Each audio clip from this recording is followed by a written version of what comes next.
People are afraid of honesty. You know what I'm saying? They're afraid to show who they are. If you gay, that's cool, but be gay and come on out and be that. Don't be in front of us and act like a straight up G, and then you get over here and you let these boys bust up your back. Weed. Like, I like it, but too much of that is too. It's not good for me. Used to be my dog, you was in my left titty. You know, scream, ride or die, I thought you would die with me. Did DMX and Pimp C really know something about Jay-Z that no one else did? And could that knowledge have put them in danger? If you gay, that's cool, but be gay and come on out and be that.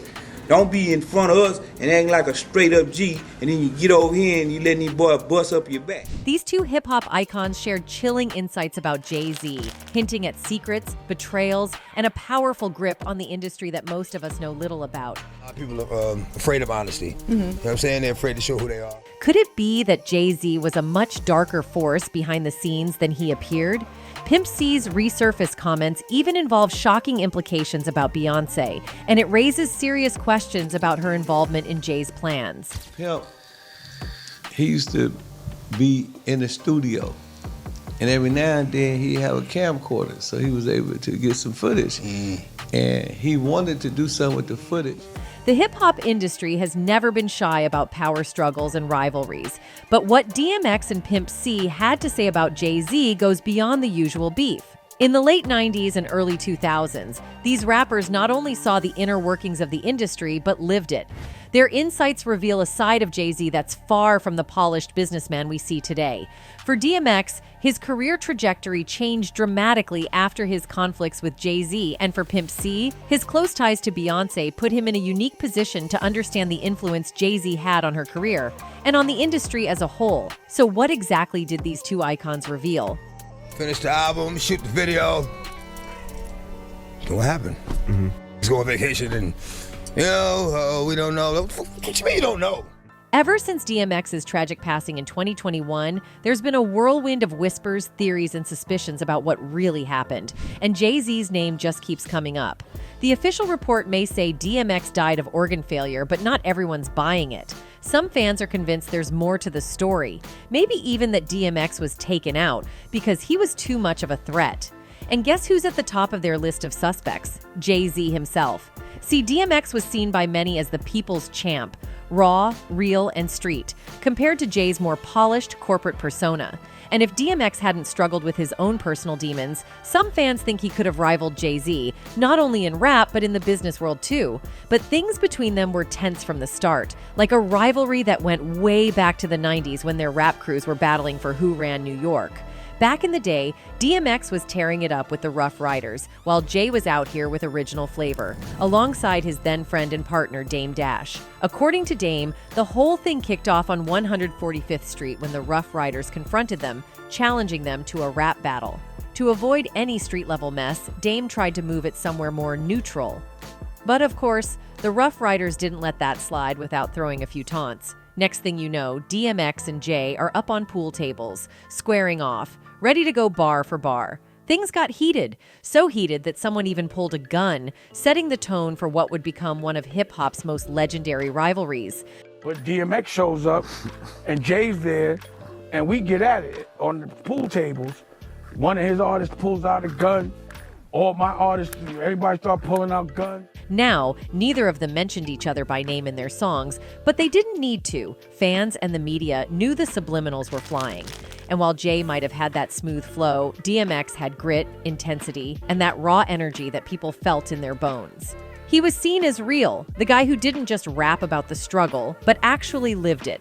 A lot of folks started favoring DMX over Jay, and rumor has it, Jay didn't take kindly to that. But then came 2004, when Jay-Z leveled up in a big way, snagging the role of president of Def Jam. To DMX, this was a serious blow. Now his rival was his boss. The power shift didn't just sting, it hit DMX's pride, and things really hit the fan when Jay started making decisions about X's career. According to Irv Gotti, Jay wasn't a fan of DMX's darker, more intense music. He didn't get it, Gotti once said. Yet despite this, DMX continued to crank out hits under Jay's watch at Def Jam, and each success only seemed to rile Jay up even more. But when it came time to release DMX's 6th album, the support just wasn't there. DMX was furious, claiming Jay-Z had all but sabotaged the project. The story goes that Jay picked a song, ordered a video shoot, and then ghosted off vacationing with Beyonce. Finish the album, shoot the video. What happened? Let's go on vacation and, we don't know. What you mean you don't know? When DMX finally got a hold of him to ask about the album's promotion, Jay brushed him off, saying he didn't know what to do with it. DMX was furious. How could Jay be so excited about the album one day and then suddenly lose interest? He couldn't shake the feeling that Jay was deliberately undercutting him to remove him from the spotlight. To make things worse, a few months after that, Jay-Z came out of retirement with a new album, Kingdom Come, sparking even more rumors that he'd sidelined DMX just to make room for his own comeback. And let's just say Jay's comeback was explosive. His album sold nearly 700,000 copies in its first week, while DMX's Year of the Dog, again, sold just over 100,000 copies. To a lot of people, it looked like Jay-Z's plan had worked. He was back on top, while DMX's project had all but fizzled out. Now, fans were livid. They saw Jay as a snake, using his industry clout to sideline a competitor. Even though both albums topped the Billboard charts in different genres, fans saw DMX as the realist, and that made Jay-Z look kinda weak and conniving by comparison. Then in 2016, there was another twist. DMX was found unconscious in a parking lot, and a bystander told paramedics he'd ingested some kind of white powder. The rumor was that it was crack-nose candy, which wasn't a huge shock considering DMX's well-known struggles with addiction. But when medics searched the scene, they didn't find any drugs, which led some fans to suspect something else was at play.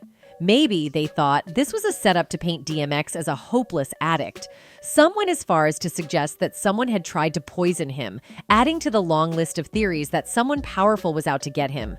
Still, DMX wouldn't back down. He kept making music, and even though his personal life was messy, with run-ins with the law and stints in jail, he still had the loyalty of the streets.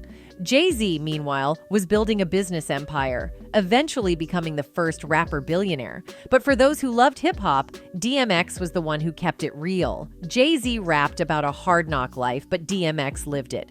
Whenever I went through something, it brought me closer to God.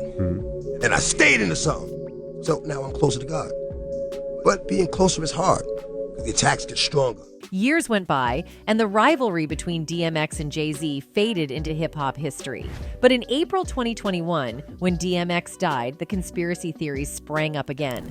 Fans pointed out all the times Jay-Z seemed to have sabotaged DMX's career, arguing that maybe he was jealous of X's authenticity and popularity with the streets. So, could DMX have been warning us all along? Did he try to tell us something about Jay's rise to power and his need to eliminate the competition? Because DMX wasn't the only one with tales to tell. Another rapper who seemed to have Jay-Z figured out was none other than Pimp C. Pimp C wasn't just any rapper. He was a Southern hip-hop legend, one half of the iconic UGK duo, and a man known for speaking his mind no matter the consequences. He made it clear he wasn't afraid to call out the dirty dealings he saw in the music industry. But this willingness to be outspoken didn't come without risks. You gay, that's cool, but be gay and come on out and be that. Don't be in front of us and act like a straight up G, and then you get over here and you let these boys bust up your back. Word on the street was that Pimp C held on to some explosive secrets that could have rocked the industry to its core. Some say he even had footage that could expose some of the biggest names in the game, including Beyonce herself. But before he could reveal his proof, he was gone. Years later, this elusive footage has reportedly resurfaced, and the secrets Pimp C hinted at are finally coming to light. One person who claims to have seen this footage is Pimpin' Ken, who recently opened up about it in a bombshell interview. While Ken didn't outright reveal names, he hinted at a high-profile female star featured on the tape, someone widely recognized in the R&B world and known for a very wealthy partner. According to Pimpin' Ken, the contents of that tape were so wild they would break the internet if they ever surfaced today. And he showed you a sex tape that would probably break the internet in today's world. Right. Ken gave just enough detail to leave fans guessing. He described this star as a big-time R&B diva, suggesting that she was loud and, shall we say, unforgettable during intimate moments. According to Ken, this mystery woman had dated several Houston rappers, but he chose not to reveal her identity out of respect for Pimp C's memory. Still, he made it clear she was as famous, if not more famous, than Kim Kardashian. And if the tape had been leaked, he said it could have made trillions. If I would have had it, I would have anonymously put it out because I would have made trillions of dollars. Yeah, but I say, how much money you feel? I think you'd have made trillions. What adds another layer to this is the timing. Around when this tape was supposedly made, Jay-Z had just started seeing Beyonce, sparking rumors that Pimp C's reluctance to work with Jay-Z on the song Big Pimpin' might have had something to do with this scandalous footage. Allegedly, Jay-Z's team, along with Beyonce's, reached out to Jay Prince, a highly respected music mogul, for help in obtaining the tape from Pimp C. Rumor has it that Pimp C agreed to hand it over, but may have kept a copy. Some even claim that Jay Prince, after helping out Jay-Z and Beyonce, held onto a copy of the tape for leverage. According to these theories, he used it as a just-in-case chip for future dealings. The story suggests that after a meeting with Jay-Z and Beyonce, the decision was allegedly made to silence Pimp C. It sounds extreme, but these kinds of rumors don't just disappear. They linger, making fans wonder what really went down. Now, Pimp C's death in 2007 shook the hip-hop world. Officially, he passed away due to a combination of sleep apnea and lean codeine syrup use, but not everyone buys that story. Friends, family, and fans have voiced suspicions, wondering if something more sinister happened. Some believe that his knowledge of certain secrets, like the rumored tape, may have led to his untimely demise. For some context, in late 2007, Pimp C was working on new music with Oakland rapper Too Short in Hollywood. On December 4th, Pimp was supposed to fly back to Texas to see his wife and cousin Edgar. But when he didn't show up, his family grew worried. After not hearing from him, they asked the hotel to check his room. Tragically, hotel staff found him unresponsive. DJ Paul from 3-6 Mafia described the scene in the hotel room as something straight out of a horror movie. According to him, Pimp was found lying in a prayer-like position, but there was blood on the bed, which led some to initially believe he'd been shot. Blood all over the bed, but he was kneeled down like he had been praying. And the candles had been burnt all the way down. So they knew he had probably been dead for like a day or something because he always lit these candles to help him sleep. Once it was confirmed he wasn't shot, people speculated about what caused the blood. Pimp's manager, Rick Martin, was just as shocked by the scene, adding to the mystery. The official report later stated his death was accidental due to sleep apnea, worsened by his lean use. While it's known that Pimp C was one of the first to bring lean culture into the mainstream with UGK and 3-6 Mafia's Sippin' on Some Syrup, his death from it still didn't sit right with everyone. Sippin' on some scissor. Doctors concluded that Pimp C's sleep apnea caused him to choke in his sleep, and because the lean knocked him out so deeply, he couldn't wake up to save himself. While his UGK partner Bun B accepted this explanation, saying Pimp C's weight gain after prison worsened his sleep apnea, not everyone felt satisfied. Some of his closest friends, and even his mother, known as Mama West, believe he was unalived. Mama West had a strong feeling something was off when she didn't hear from Pimp C the night before his death, as he usually called her. To this day, she holds onto the belief that he wasn't alone in that hotel room and was instead poisoned. Journalist Julia Beverly, who wrote Pimp C's biography, revealed in an interview that Mama West always felt her son was unalived and suspected foul play. After his passing, the media quickly latched onto the narrative that he overdosed on codeine, but Mama West saw this as a cover-up. She thought someone close to him was involved in his death and even believed she knew who it was. Julia Beverly also shared that the coroner's office didn't have strong enough evidence to definitively claim an overdose, yet they pushed this version of events anyway. His mom thinks he was poisoned, and there was someone with him when he passed who was a very shady, strange character. So there is actually a person of interest. Rapper Too Short, who was working with Pimp C right before his death, has his own doubts. He had plans to meet with Pimp C that day, and when he didn't hear from him, he went to the hospital to get answers but received nothing definitive. Over the years, Too Short has voiced how he still questions what really happened, wondering why so many celebrities pass away alone in hotel rooms. He suggests that perhaps people should pay more attention to how often artists' work becomes more profitable after they die. Never forgot if the door was locked or not, just had to break it down, because if the door wasn't locked, that means somebody left out. Another close friend of Pimp C, a guy named Jaleo, also didn't buy the official story. Jaleo, who has sleep apnea himself, said that while it's not a pleasant experience, he never came close to dying from it. He also shared a theory similar to Too Short's, saying that when artists with big voices speak out, the media tries to make them look like addicts to discredit them. Right before Pimp C died, he had been calling out record labels and even claimed that some big names in the music industry were secretly gay. Jaleo and others think that Pimp C might have been silenced for speaking out. You gay, that's cool, but be gay and come on out and be that. Don't be in front of us and act like a straight up G, and then you get over here and you let these boys bust up your back. Orlando Brown, the former Disney star, also shared his thoughts about Pimp C's death. Orlando was mentored by Pimp C for 5 or 6 years, and in an interview with No Jumper, he said he never saw Pimp C drink lean in all the time they spent together. According to Orlando, the worst thing he ever saw Pimp do was drink a glass of red wine, which wasn't often. He believes the story about Pimp overdosing was a setup. Could Jay-Z have played a role in this? Sources suggest that Pimp C's knowledge of Jay-Z and Beyonce's secrets was a threat to their empire. And now, with this new tape surfacing, we might finally learn the truth. However, some people believe that Pimp C's wife might have been used to orchestrate his unalivement. You see, Shannara, Pimp C's wife, started acting very strangely right before his death.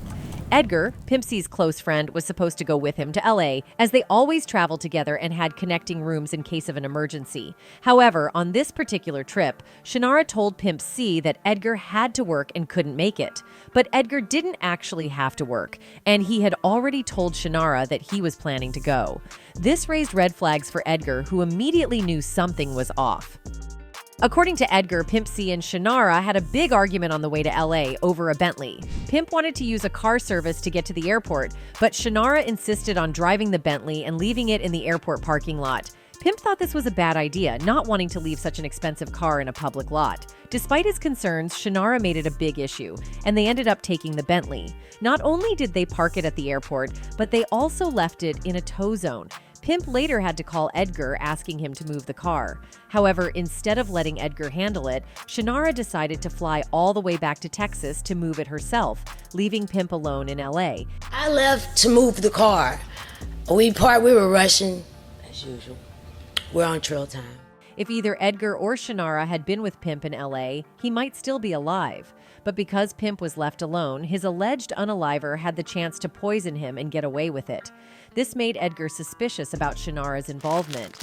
He thought it was strange that she lied about Edgar having to work, knowing that if Edgar had been there, he might have been able to prevent what happened. It also seemed odd that Shannara made such a big deal about driving the Bentley to the airport when they could have easily hired a driver. On top of that, there was no real reason for Shannara to fly back to Texas to move the car when Edgar could have done it.